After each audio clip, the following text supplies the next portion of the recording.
Yeah. Hi, welcome to Dr. Geospatial. I'm Adam Simmons here at the Geoint 2023 Symposium in St. Louis, Missouri. And back with me, I feel like it's every year now, Iain. Iain Goodridge, Spire.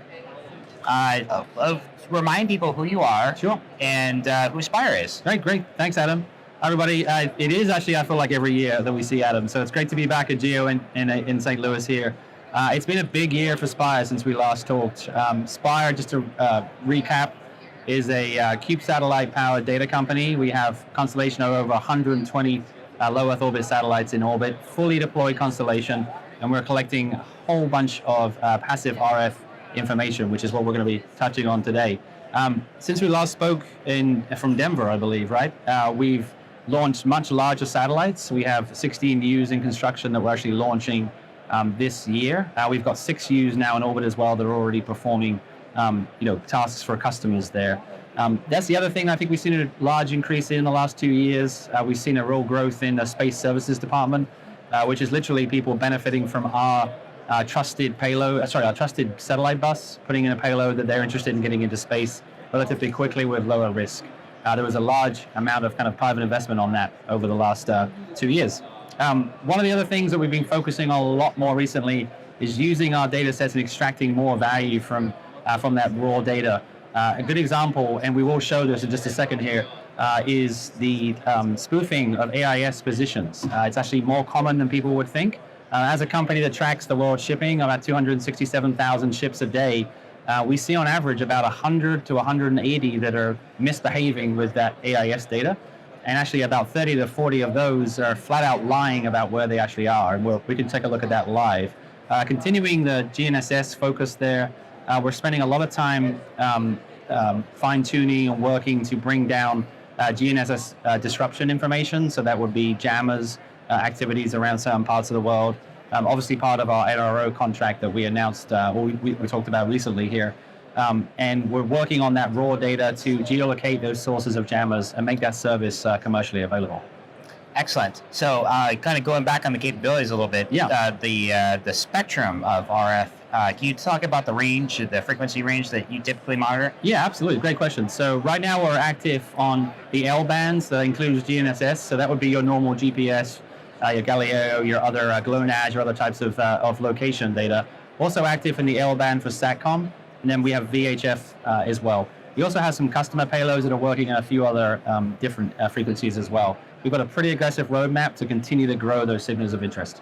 And other than AIS, you softly touched on some of the other examples, but what are some other use cases beyond ship tracking that customers can leverage you for? Sure. Yeah. So obviously there's a lot of interest globally in tracking jamming activity, signal spoofing and things like that. That's use cases that we're focusing on. Best part about those is they have a defense side, and they also have a commercial side as well. The GNSS is absolutely, so critical to the world's infrastructure, not just from agriculture to supply chains. There's a lot more interest in that. And then it's interesting to see the use cases that come out of the spoofing product. Every ship that's out there that's lying about its position is trying to go somewhere usually it shouldn't be going, and there's a reason for that. There's also someone that probably is insuring that ship, or maybe even financing that ship. And again, they're not going to want to know that ship is, they are going to want to know that ship is not going where it should be. Now, correct me if I'm wrong. Yeah. And do you do ADS-B as well? We do, yeah. ADS-B, we're collecting that from space now as well. That's obviously airplane tracking. And that's actually another nice part of the whole GNSS equation as well, not to keep dwelling on that. But ADS-B messages, being a much more modern data signal, actually have quality indicators in there. They can tell us the accuracy of that signal where it was received by the aircraft.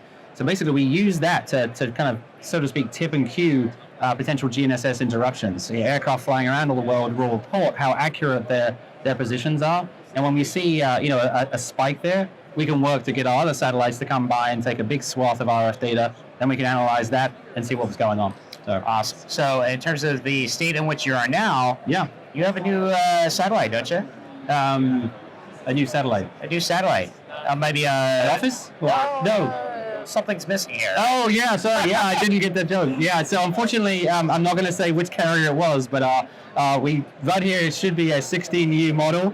of our new satellite. It's not this small. It's not a small set. Yeah, Or it's micro set. not about this big. It's fortunately being missing in shipping. We are missing it. We hope it shows up. No worries. It's a little funny thing on the side, right? Yeah, thanks for pointing that out. So. Well, any last minute messages to our audience about Spire you'd like them to know based off of updates this year from previous years? Yeah, definitely. So I would think that one thing I want the audience to think about is it is now very, very capable for not every company, I don't want to be harsh there, but the majority of companies, you can have a space strategy. The cost of getting your own assets into space is coming down rapidly. The availability is going up. Think about having your own sovereign constellation of satellites where you can get data for yourselves. Do not be afraid to kind of start thinking about that as a capability. And also, any questions to do with GNSS quality disruption around the world, well, happy to help. All right, and one more thing from you I'd like to get is what keeps you enjoying your job right now? A message to young people who are interested in getting involved with the industry. Oh, yeah, great question. Please, obviously my LinkedIn profile is somewhere on this page here, or you look me up by name. Please reach out if you're thinking about getting into the industry. One of the pleasures I get to do at Spire is actually go to a recruiting event about 3 or 4 times a year where we interview and work with people that are coming out of the service academies.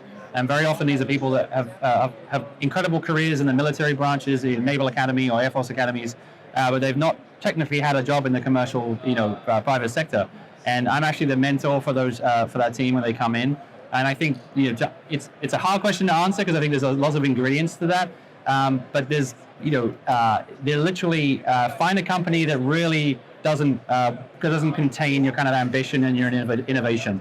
And new space is super attractive for that. So that would be my one tip. But please reach out if you've got questions. Excellent. Well, thank you for joining us for yet another year at Geoint, and we'll hopefully get another update next year from you. Yep. Iain, thank you very much. I'm Adam Simmons, Project Geospatial. We'll talk to you about it next time.